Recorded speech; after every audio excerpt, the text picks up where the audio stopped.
Anime, liar liar. Continuing into episode 2, Shinohara Hiroto was surprised to see a beautiful maid already inside the house he was going to live in. He attempted to inquire about her, but she hid from him when he entered the house. The maid finally revealed herself after confirming that Hiroto was the rightful owner of the house, as per the information received from the Island Academy authorities. However, she didn't expect Hiroto to be a male, as she might have hoped for a female employer. The maid introduced herself as Shirayuki Himeji. Hiroto was delighted to have such a beautiful maid. Himeji was registered at Oka Academy, District 3, which was different from Hiroto's school.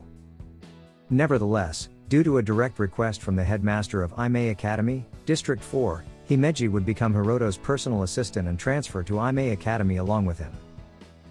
Having prepared a cup of tea, Himeji immediately explained the role of a live-in assistant to Hiroto. She would be constantly by his side during his stay on the Academy Island, without any specified time limit. This meant that Himeji and Hiroto would be living under the same roof. Before Hiroto could ask about any peculiarities of the arrangement, Himeji quickly assured him that she wouldn't engage in anything inappropriate. For example, if they both wanted to sleep, they would have separate rooms. Himeji didn't dislike the unexpected situation. Her real concern was with the arbitrary decisions made by the headmaster of District 4. Hiroto empathized with Himeji and shared the sentiment, considering her a comrade regardless of their social status, which was also a bother to him.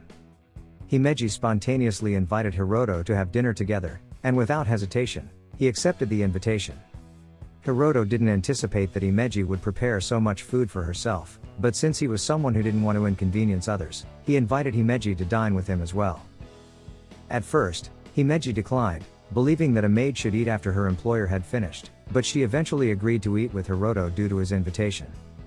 Finding Himeji's cooking to be delicious, Hiroto was surprised, and his initial disbelief slightly hurt Himeji's feelings.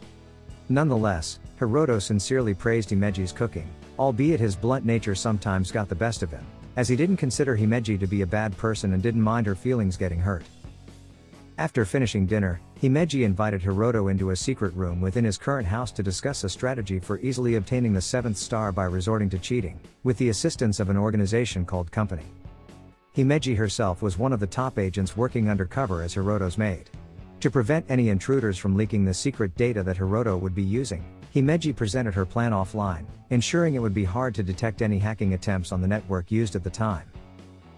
Hiroto thought that using the red star obtained from Sarasa Saionji could be the foundation for acquiring the 7th star easily and quickly with Company's help. However, Himeji doubted Hiroto's abilities, considering his entrance exam results were deemed unworthy. Consequently, she decided to help him by resorting to less than honest means, making Hiroto appear deserving of the 7th star in the eyes of Company and the Academy. They would utilize Company's hacking capabilities to assist Hiroto in winning each game gradually. Kagaya-san, the head of the electronic department at Company, would provide the necessary support, with the condition that Hiroto acted deceptively to aid Kagaya-san's actions and secure an easy victory without the enemy realizing the cheating. It was crucial for Hiroto to keep this secret since it would violate the rules, and if exposed, those involved would be forced to leave the Academy Island. Company was confident in its ability to execute the plan successfully, and thus, Himeji was confident in helping Hiroto win. Her motivation stemmed from a strong desire to meet someone from her childhood whose name she had forgotten but whose memory remained vivid. This memory fueled Hiroto's determination to win every game played. According to Himeji's plan, the next morning, Hiroto successfully played the pre-arranged game target and won effortlessly, thanks to the acting of the red star effect.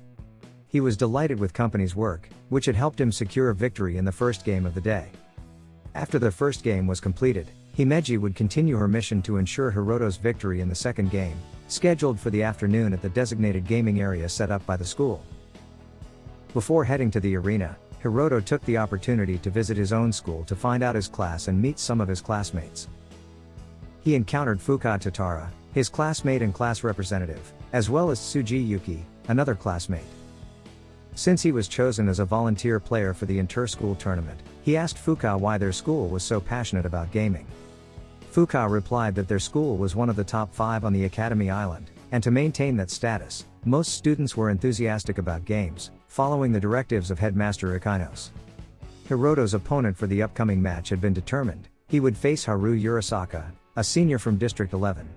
As the match was about to begin, Urasaka Haru, the challenger, appeared first, followed by Hiroto.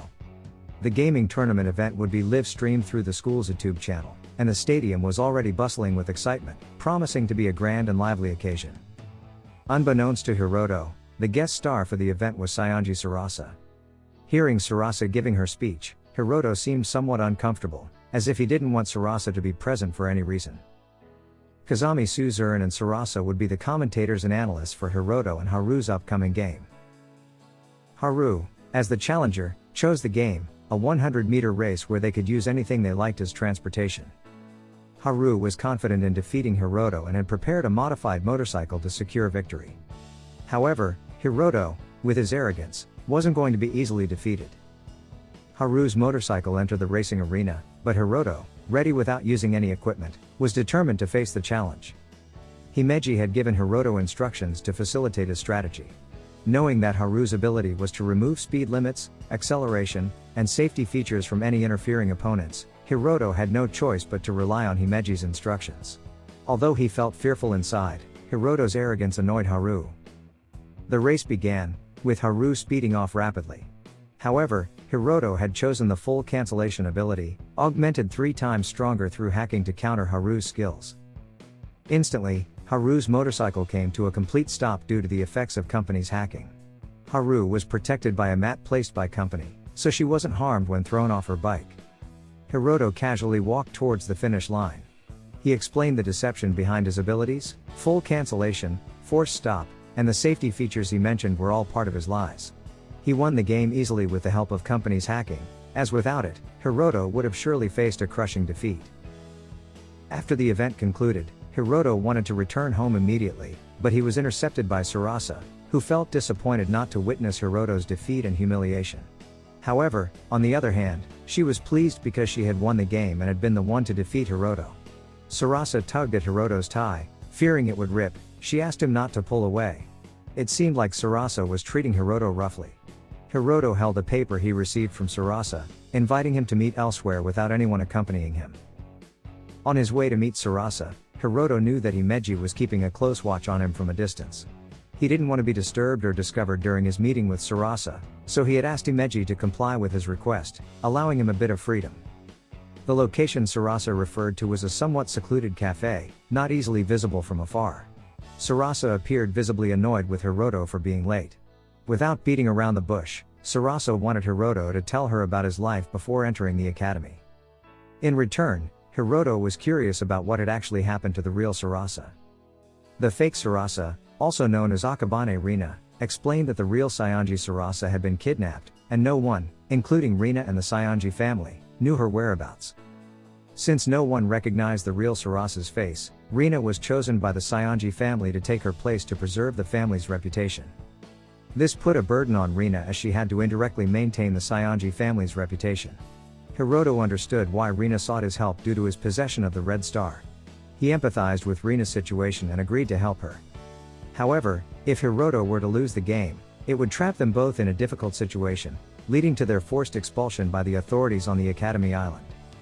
Hiroto eventually revealed his secret desire to find a childhood friend he hadn't seen in a long time, believing that the friend was on the Academy Island as well. He wouldn't leave the Academy Island until he could meet that friend, and he was willing to do anything to win the game for that purpose. Sarasa admitted that she didn't like how Hiroto always won the game, but they agreed to form an alliance until they could resolve their respective issues. Himeji, who had secretly learned something from Hiroto, was shocked to hear her master had returned home. The following day, Hiroto and Sarasa met at school, teasing each other about not communicating via email. Then, a mysterious man appeared laughing on top of a building. Who could he be? What caused Himeji's surprised expression? We'll have to wait for the next episode to find out. This is the end of episode 2. Thank you so much for watching. Don't forget to subscribe so you won't miss part 3 of this series recap.